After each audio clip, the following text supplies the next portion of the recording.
1968 ခုနှစ်မြန်မာနိုင်ငံတရားစီရင်ထုံးစာမျက်နှာ212 Special Leave Civil Appeal before Utonten and Usainten Judges PLK Kasi CHETTYAR Alliance Ukasi Appellant versus OMER ROWTHER Alliance Ko-Maung-Nyu Respondent ဤစီရင်ထုံး audio book ကိုထက်တန်းရှေ့နေဦးအောင်ခိုင်ဦးထက်တန်းရှေ့နေဒေါ်ပြည့်ပြည့်ဖြိုးနှင့်တရားလွှတ်တော်ရှေ့နေဦးထိန်လင်းဦးမိသားစုကစီစဉ်သည် Suit for recovery of money due on the promissory note.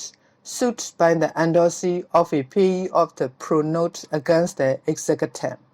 Whether the executant can question on the ground that endorsee had acted as his agent in discharging the debt. The respondent executes the promissory note in favor of one as CHETTYAR, who after endorsing sold it to the appellant. In a suit for recovery of the money due on the pro-note, the defendant set up the defense that on failure of the settlement, which was done with the help of the appellant, between him and the CHETTYAR, the appellant, with his prior consent, bought the note for a reduced sum with the money belonging to him, the respondent. Held in a suit brought by the endorsee of a payee of the promissory note against the executant, the claim of the endorsee can be questioned by the executant of the promissory note on the ground that the endorsee had acted as his agent in discharging the debt due on the promissory note. Sabha Narayana Vatia and others versus Ramaswamy Iyer, AILR, Madras Volume 30, 1907, page 88, distinguished. Utontan for the appellant, Mr. N.C. Sen for the respondent, Usainten judge. The deceased Ko-Maung-Nyu, who is now represented in this appeal by his widow, Tan Yin, was the maker of a promissory note for the sum of K4,000 bearing interest at the rate of K 1.50 per mensem in favor of one SVN Subramaniam CHETTYAR. The note was later endorsed by SVN Subramaniam CHETTYAR to appellant Ukasi, who bought it for a reduced sum. In Civil Regular Suit number 2 of the 1961 of the District Court, Basing, the plaintiff appellant Ukasi sued the defendant Ko-Maung-Nyu for recovery of K 6,156, being the principal sum and interest due on the said promissory note.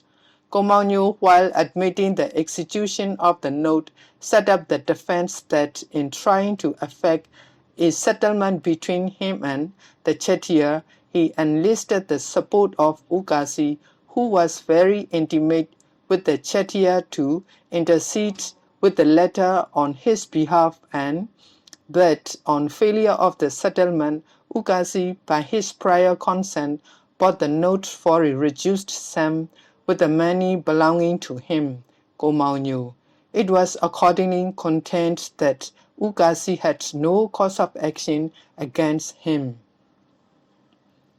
The Land District Judge dismissed the suit, holding that Ko-Maung-Nyu was competent to prove and had succeeded in proving that it was with his money that Ukasi had paid for and obtained endorsement of the promissory note in his, Ukasi's, favor. On appeal to this court, the land judge in his civil first appeal number 29 of 1964 succinctly pointed out that the law did not prevent Ko-Maung-Nyu from proving his defense, and that as the suit was between Ukasi and Ko-Maung-Nyu and not between Ukasi and the CHETTYAR, who had endorsed the note, the provisions of Section 8 and 118 of the Negotiable Instruments Act were not strictly relevant insofar as Koh Mau Nyu's defense was concerned.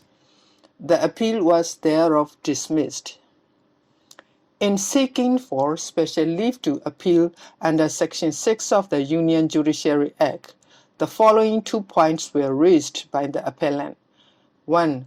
Whether in a suit brought by the endorsee of a payee of the promissory note against the executant, the claim of the endorsee can be questioned by the executant of the promissory note on the ground that the endorsee was only a Panamida of the executant.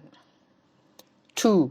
Whether the alleged payment by a maker of the promissory note to a person who was not yet an endorsee of that promissory note is a valid discharge of the maker of the said promissory note from liability thereon as against that person who subsequent to such payment became the holder in due course of the said promissory note.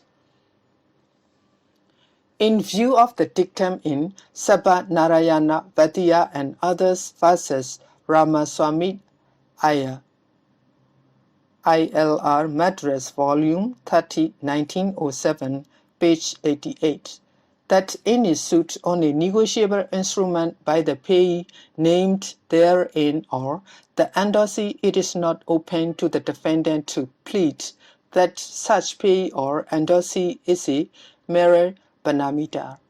The question in the instant case, whether Koh Mau Nyu was entitled to prove his defense, is not free from difficulty. The Negotiable Instruments Act attaches to negotiation an important consequence which is necessary for the general convenience of trade. Thus, a negotiable instrument is one which one transferred by delivery or by endorsement and delivery pass to the transferee a good title to payment according to its tenor, irrespective of the title of the transferor. Moreover, the effect of an endorsement followed by delivery is to transfer to the endorsee not only the property in the instrument, but also the right of further negotiating the instrument to other persons. Special leave has accordingly been granted with a view to consider Section 8 and other kindred provisions relating to discharge from liability under the Negotiable Instruments Act in the context of the facts and circumstances obtaining in this case.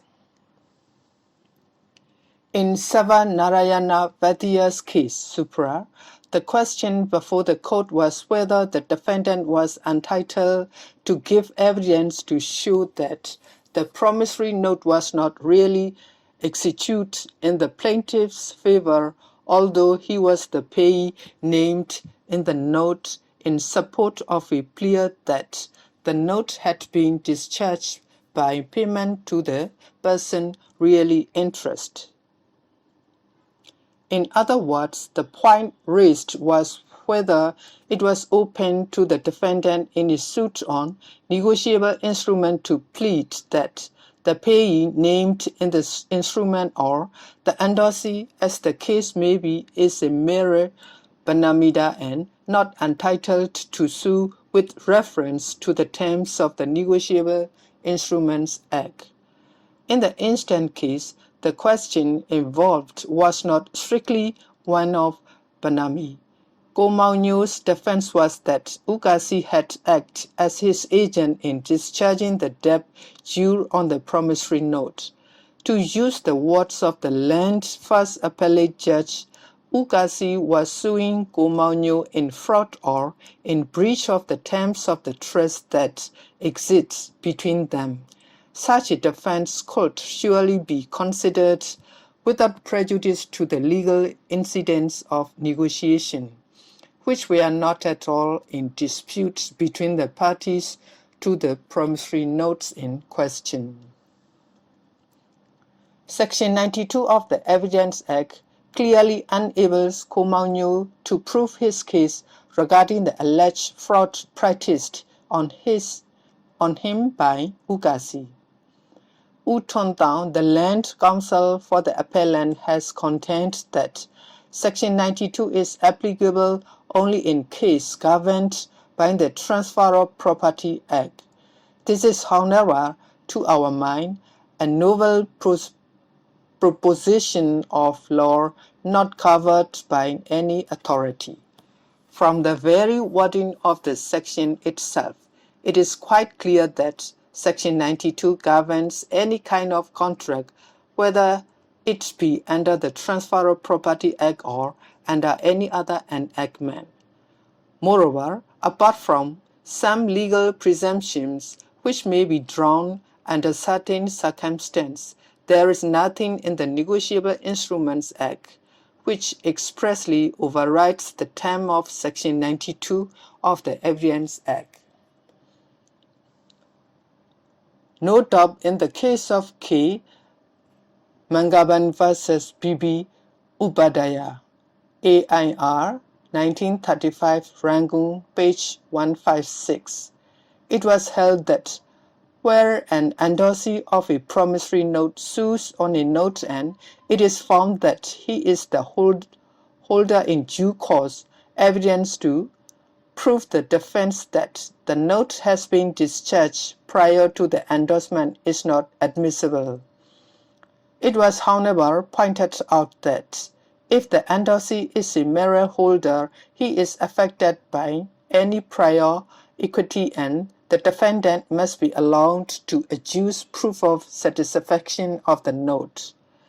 In the instant case before us, Ukasi could not be termed a holder in due course on the ground that he was not the person entitled in his own name to the possession of the note and to receive or recover the amount due thereon from the parties thereto.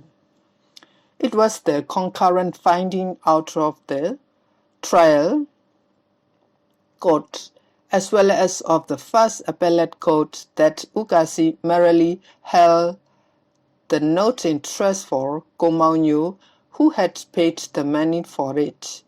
As the title in a negotiable instrument depends on the manner of acquisition rather than upon the title of the transferor, it is evident under the circumstance of the case that Ukasi had no right of suit as against Komaunyo. Ukasi's title may be said to be defective.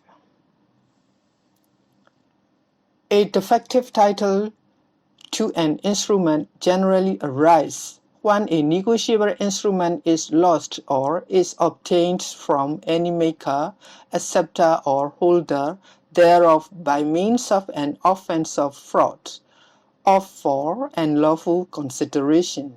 In such case, no person who so obtained the instrument nor anyone claiming through him is entitled to receive the amount due thereon from such maker, acceptor, or holder, or from any other party. Please see the Negotiable Instruments Act by Hashem and Edgar, that edition, page 22. In the circumstance, we find it hard to hold that Ukasi had cause of action against Komaunyo either in law or in equity when the basis of his claim arose from the breach of trust existing between them. As it is our considered opinion that Ukasi had no right of suit against Komaunyo, the question raised by the appellant regarding the discharge from liability contemplated by sections 78 and 82 of the Negotiable Instruments Act will only be of academic interest, and we will accordingly refrain from traversing the subject. In the result, this appeal fails and is hereby dismissed with cost.